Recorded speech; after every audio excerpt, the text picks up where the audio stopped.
Apple has been doing announcements all week. So they announced new iPhone 17e and a new, I think, MacBook Air on Monday. And then Tuesday, they announced new MacBook Pros and new studio displays.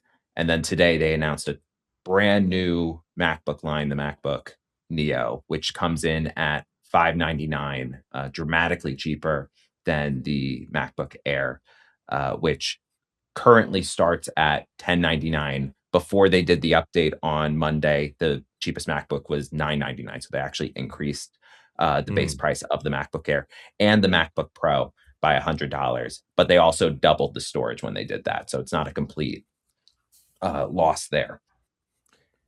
Uh, I think this announcement for the MacBook Neo was fantastic. The price point is killer. If you have an education discount, which everyone technically has an education discount, if you know what I mean. You can get the Neo for $499. So it is $500 to $600 cheaper than the base MacBook Air.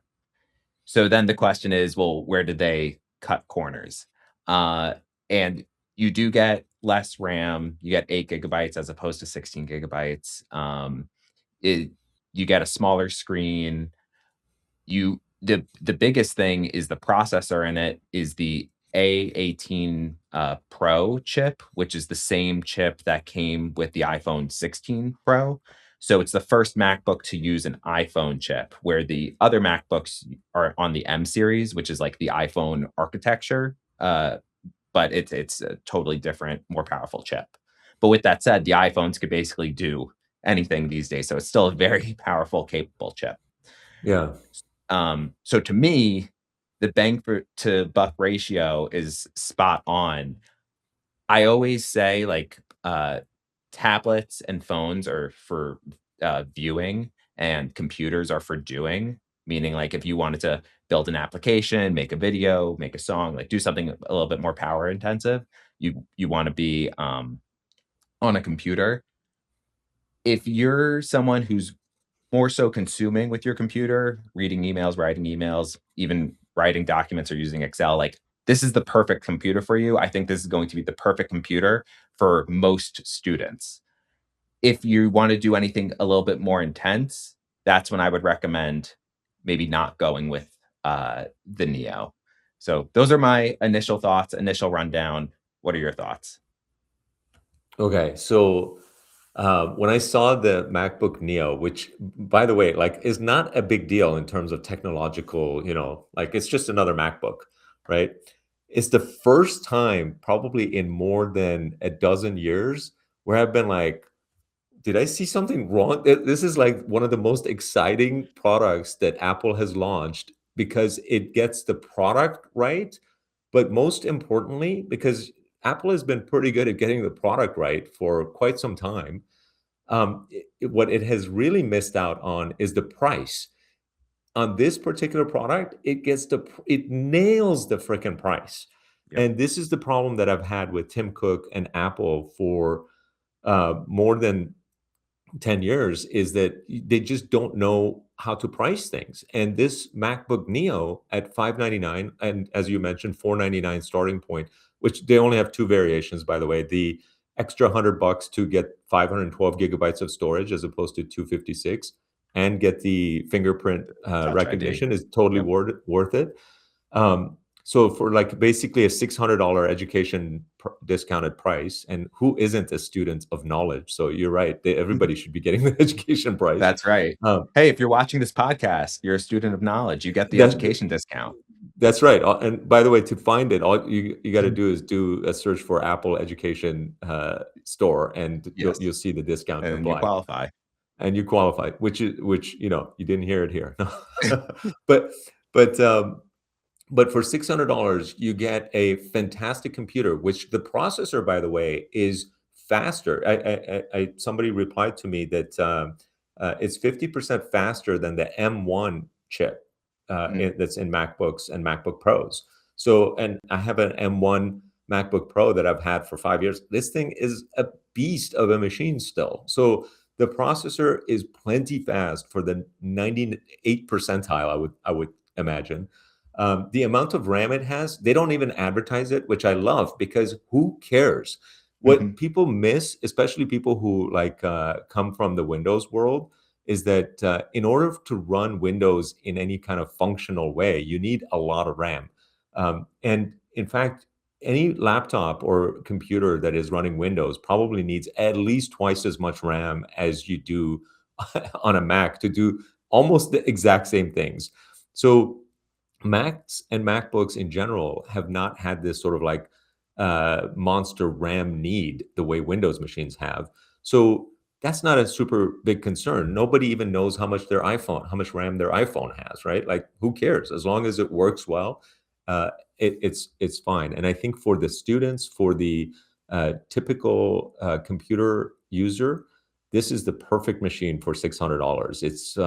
It's fantastic. And before, if you could spend 500 or 600 bucks on a Windows based laptop that you could pick up at Costco or Best Buy or wherever versus $1,000 MacBook Air, for a lot of people that was a difficult choice to go with the MacBook Air, which was significantly better. It was going to last you longer. It was going to, because it's better quality. Whereas now you get all of the quality things, but also you don't have to spend a ton more. This is a no-brainer, and it's going to be an overnight success, 100% predictable. Um, yeah, I'm kind of excited. Now, I'll go another step further. Whoever was responsible for this product and its price should be the person running Apple, because that person clearly gets it. Promote this man or woman to the CEO role. Have Tim Cook step down and let them run with what Apple should be doing, because this person gets the combination of quality and price in the same way that Steve Jobs understood that combination and requirement. And Tim Cook has not shown the ability that he gets that with multiple product announcements in the past 10 years that have missed on the price point. So that's my rant on Apple. So here are my two gripes, and none of them directly about the computer. The Okay. first is the name. I do not like the name Neo. Neo. I think Okay. it should have been called the MacBook Note, or it Okay. should have been called the MacBook Nano, which is a callback to the iPod, iPod being that it Nano. has a Okay. slightly smaller screen. That out of the way, my other gripe is the first announcement they did this week was for the 17E, which replaces the 16E, which replaced the iPhone SE. And the iPhone SE was a $429 phone, and they replaced that Right. last February, so basically a year ago. The 17E and the 16E are $599 phones. Yeah. If that number sounds familiar, it's because the MacBook Neo is a $599 MacBook. So Yeah. now the cheapest MacBook is the same price as the cheapest iPhone. And the Which is gripe is, ridiculous. I think Apple needs to work their Neo Magic, their new Neo Magic on the Yeah. iPhone and bring back a more A affordable 100%. iPhone. They Apple is basically giving Android the lower end of the market, and it's just Yeah. so frustrating to watch these guys just fumble in so many ways. They could own the low end, and they could own the high end, and everything in between. And 100%. The iPhone 17e should at most have been a 499 product, but ideally a 449, 429, somewhere in the 400 range, so that it's substantially below 500, in my opinion. But yeah, they need to take the Neo head of Neo or whatever, and bring him about and have him focus on that. So Yeah. agreed on that, Greg. The name thing is like, No, it what's it doesn't gonna do? matter, but, Yeah. I have to call it out. Um, and then question for you, going back to the students. I think this is going to dramatically eat into the MacBook Air sales, because a lot of students that would have bought the MacBook Air are now gonna buy the MacBook Neo. Yeah, At the I same do think that time that's probably true. there's gonna be a lot of students who are looking to buy a $500 laptop who weren't gonna buy a MacBook Air, and they were Exactly. gonna buy a PC, and now they're gonna move to MacBook. I Do think you Neo sales will be more than triple, maybe quadruple what MacBook Air sales have That been. was the question, So, yeah. yeah, I think it's gonna significantly increase, the sales. But, it's just one product on Apple's, lineup, and, at $600, even if they sell for every 10,000,000 of them that they sell, that's only $6 billion in revenue, which is like a rounding error to Apple's $400 billion revenue run rate. So this is not a product where it's going to move the needle for Apple as a stock or anything like that, but it is a product that shows that somebody there knows what they're doing and understood the sort of like dynamics of, despite all the memory shortages and storage shortages Right. and NAND chip shortages, they've introduced a product that like nails it on a bunch of different things, but also gets the price right for consumers.